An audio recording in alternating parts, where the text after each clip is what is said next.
दूर एक और शिप दिखाई दी। अब उसके पास सिर्फ एक ही रास्ता था, अपने राफ्ट से उस शिप तक पहुंचना।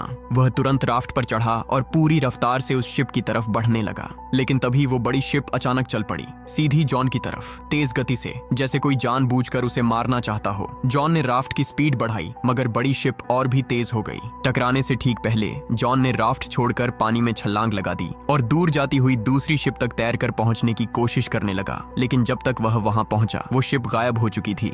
तब उसे समझ आया कि इस शिप पर कोई बुरी ताकत है जो उसे कहीं जाने नहीं दे रही। उसने ठान लिया था कि चाहे जान चली जाए, अब वह इस शिप पर वापस नहीं आएगा। लेकिन शाम तक पानी की ठंड बहुत बढ़ गई थी और डॉल्फिन्स भी नीचे तैर रही थीं। जब वह ठंड बर्दाश्त नहीं कर पाया तो मजबूरन फिर उसी शिप पर लौट आया। अब वह इतना थका और बीमार था कि सोचने की हिम्मत नहीं बची थी। बस कंबल लेकर कमरे में सो गया। सुबह जब उसकी आंख खुली तो उसने फिर तय किया कि अब यहाँ से निकलना ही होगा। लेकिन उसके कमरे का दरवाजा लॉक था। उसे समझ नहीं आ रहा था कि यह सब उसके साथ क्यों हो रहा है। तभी उसकी नजर कमरे के एक छोटे कैबिन पर पड़ी। जैसे ही उसने कैबिन खोला, ऊपर जाने का रास्ता नजर आया, एक छोटी सी वेंटिलेशन जहां से वह बाहर निकल सकता था। वह उस कैबिन में घुस गया, जो एक तंग सा स्टोरेज एरिया था। हर बार जब वह वहां से ऊपर चढ़ने की कोशिश करता, फिसलकर नीचे गिर जाता। बार बार गिरने से उसका खून भी निकल आया, लेकिन उसने हार नहीं मानी और आखिरकार वह ऊपर तक पहुंच गया। उसने वेंट की खिड़की खोलने की कोशिश की, पर ऐसा लग रहा था जैसे किसी ने जानबूझकर उसे सील कर रखा हो।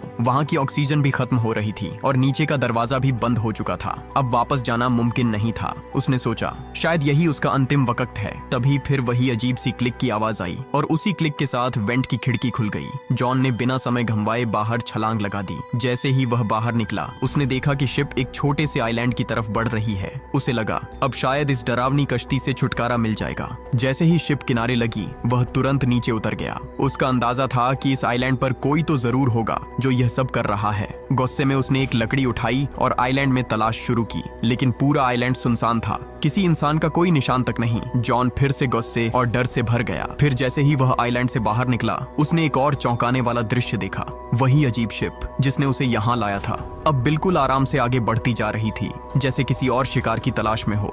अब तक जॉन का यकीन पूरी तरह टूट चुका था। यह शिप और यह आइलैंड किसी बुरी ताकत के कब्जे में थे और यह सब उसके साथ खेल रहा था। फिर भी उसने आइलैंड पर तलाश जारी रखी। घूमते घूमते वह आइलैंड के पिछली तरफ पहुंचा और उसकी आंखों से आंसू बह निकले, क्योंकि यह वही जगह थी जहां से उसका सफर शुरू हुआ था।